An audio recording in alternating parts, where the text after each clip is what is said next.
В момента наблюдавате митичния стадион Разни Обунки. Това е едната врата за гостуващия отбор. И за домакините, вече се обърка. Там някъде е тъчилинята, не е много ясно къде.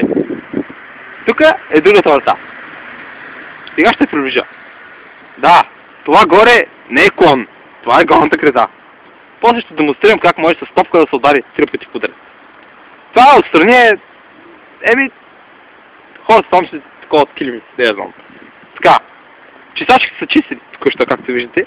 Очевидно е всичко. Това тук, да приближим малко, е лоста. Митичният лост. Ако топката се удари в лоста, матчът продължава. Топката не е тъч. Ето е и тъч линията. Ако топката се удари в блока, играта продължава. Но това е само от тази страна. Ако топката се удари, ето, тук, това е тъч. Ето тук някъде, да. Така, там виждате тренировъчните ни игрище. Най-горе са ложите. Абсолютно очевидно, че това са ложите. Даже хората стоят там доста дълго време, ако си перат дрехите. Това няма значение. Това покривка ли е, бе? А после майка. За повече подробности как може да запазите място. За повече подробности как може да запазите място за ложите, обадете се на горе посочените телефони.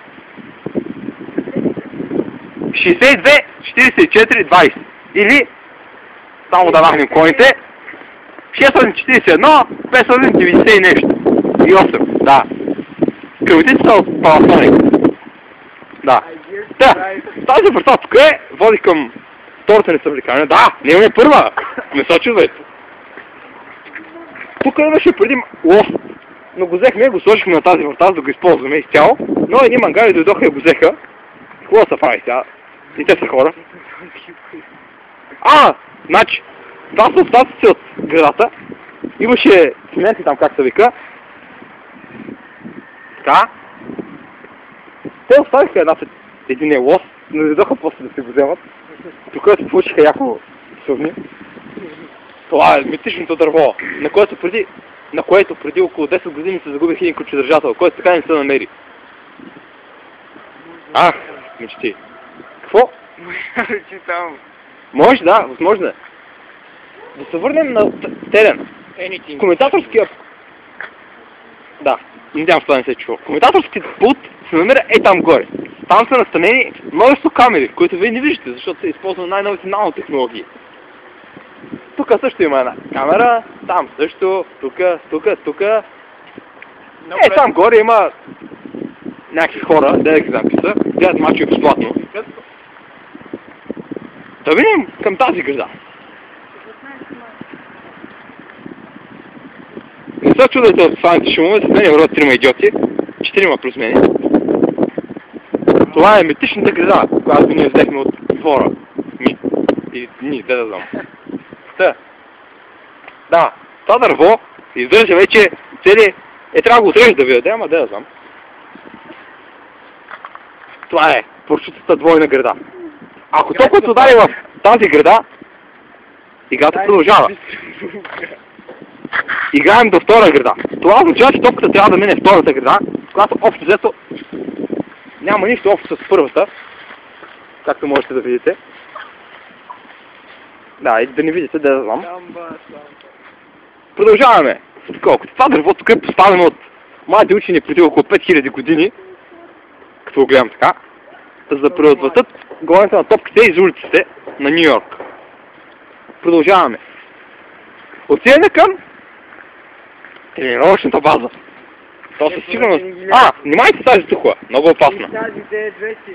Да, стоят вече тухли. Най-новите! Те са най-новите към множеството артикули. Тъчението там е абсолютно перфектно. Да ни забавите! Осветлението абсолютно... Ето го, да, благодаря на матчев помощник Методи, който е кърти на игра с прогнози. Ето, осветлението, то започва след 8 часа.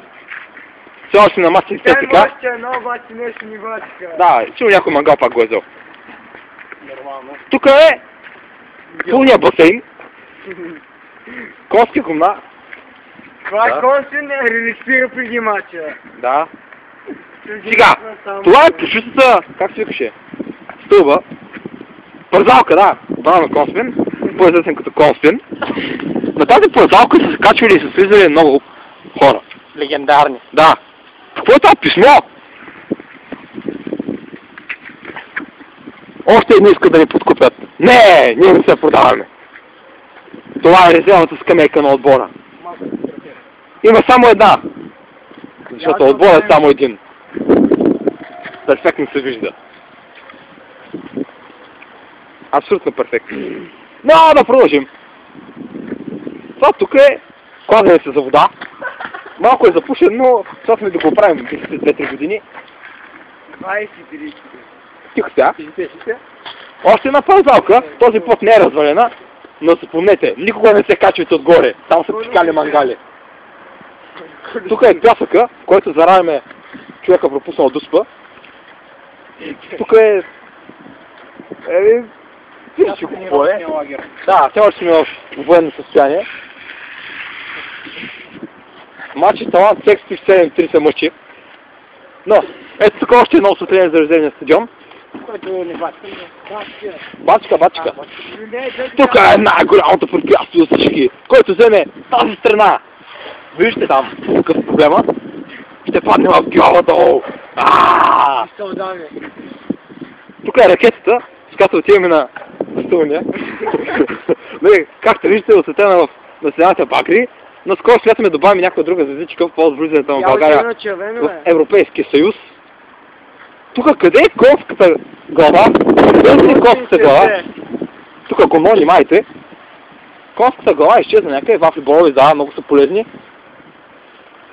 Тук е съблекалата на гостуващия отбор, както може да се види абсолютно очевидно. Практично да не влизам вътре, защото няма да излезна. Тук трябва да има спринцовки. Задължително.